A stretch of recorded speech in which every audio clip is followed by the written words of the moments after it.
Hey kids, this is Zeb. How you doing? I want to talk to you today about Superstition and Illusory Dragons.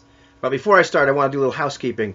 I watched that video I made yesterday, and I didn't mean to come across quite as abrasive as I did and disparaging about some people that like complex games and are against GM fiat.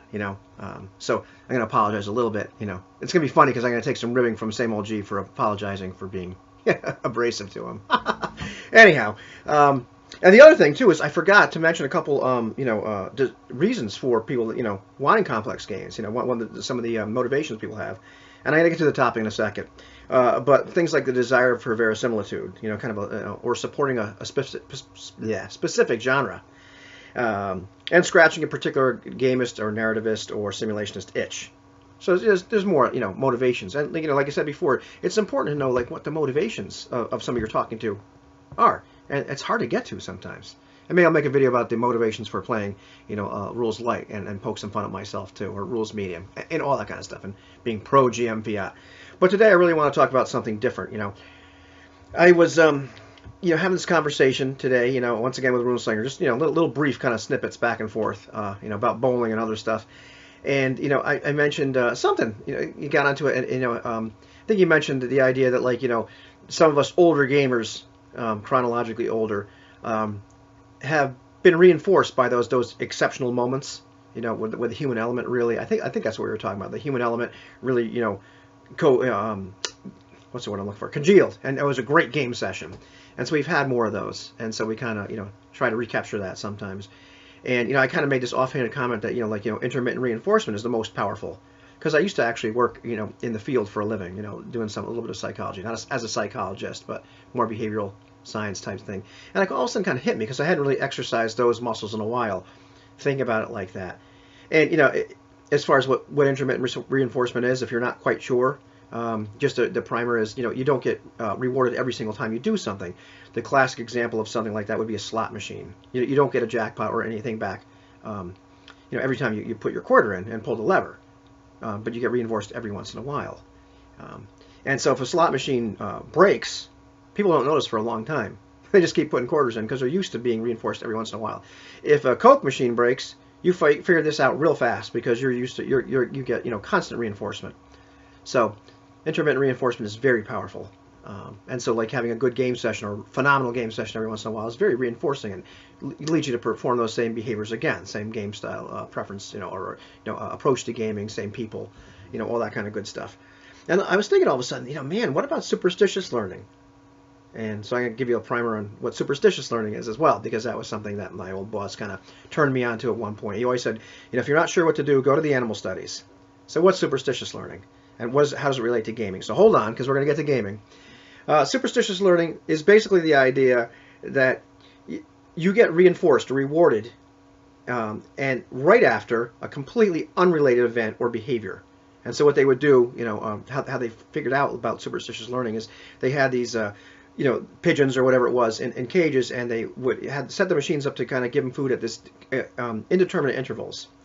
And the guys come back after the weekend, and these pigeons are doing all kind of bizarre behaviors. And it turned out that's what they were doing when they got food. And so they kept on moving in these bizarre manners. And what happened is if they kept on moving in that bizarre manner long enough, sure enough, the machine would pop out another food pellet. And so superstitiously, they figured out, well, this is the behavior that's causing this to happen.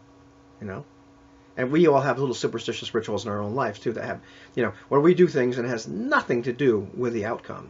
So I thought, well, how does this relate to gaming? Because this was kind of all going on in my head while I'm at work and, don't have a lot of mentally taxing things to do over there.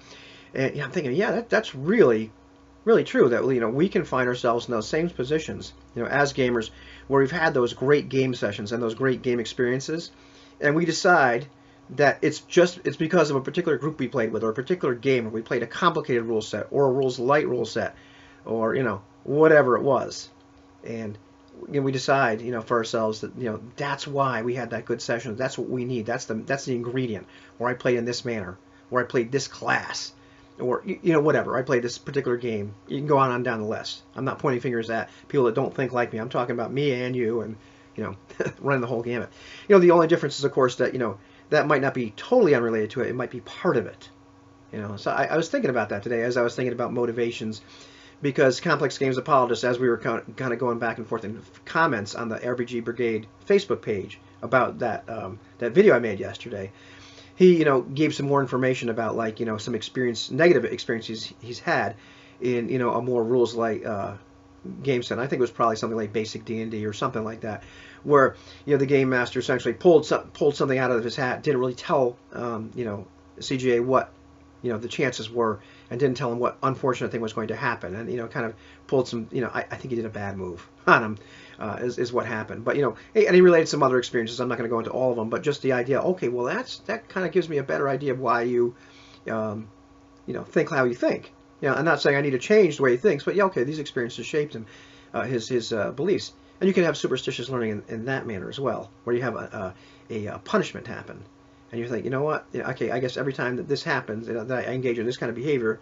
may I play basic D&D, or may I play Pathfinder, whatever it is that I'm going to point the finger at. That's why I had that bad experience. And it may only be partially related. So that was something I thought about today. I'm not sure, so it relates a little bit to gaming. So I'd like to hear your impressions on that, or like what kind of experience you've had with that kind of superstition. Superstition, baby. And the other thing is these illusory dragons. Well, what was that? It's funny.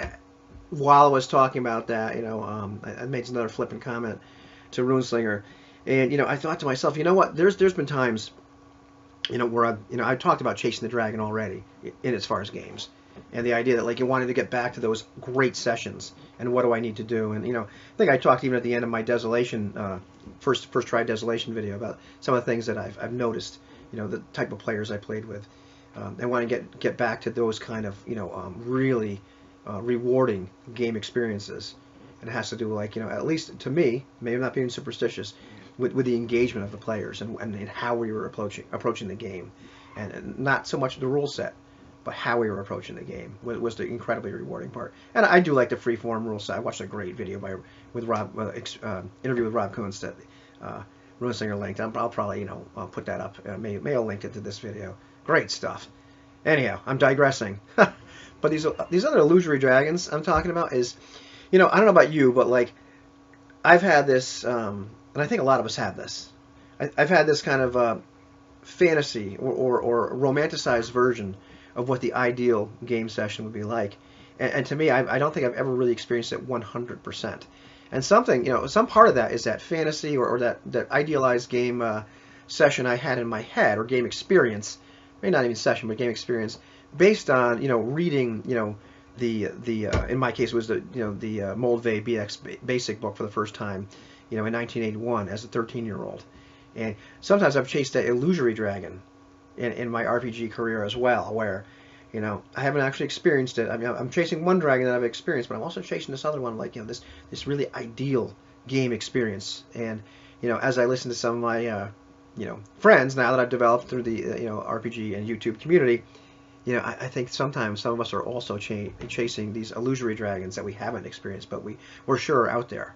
And I'm not sure if they're out there or not, or whether we're making part of this up in our head.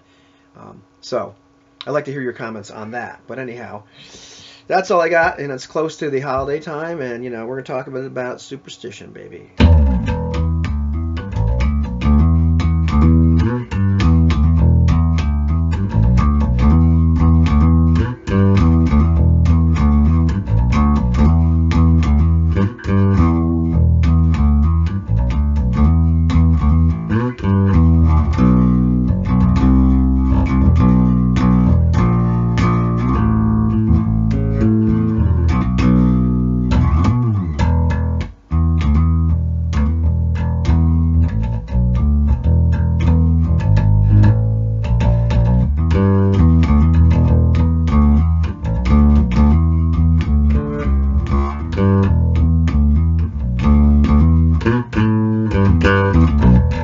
Yeah, superstition, baby.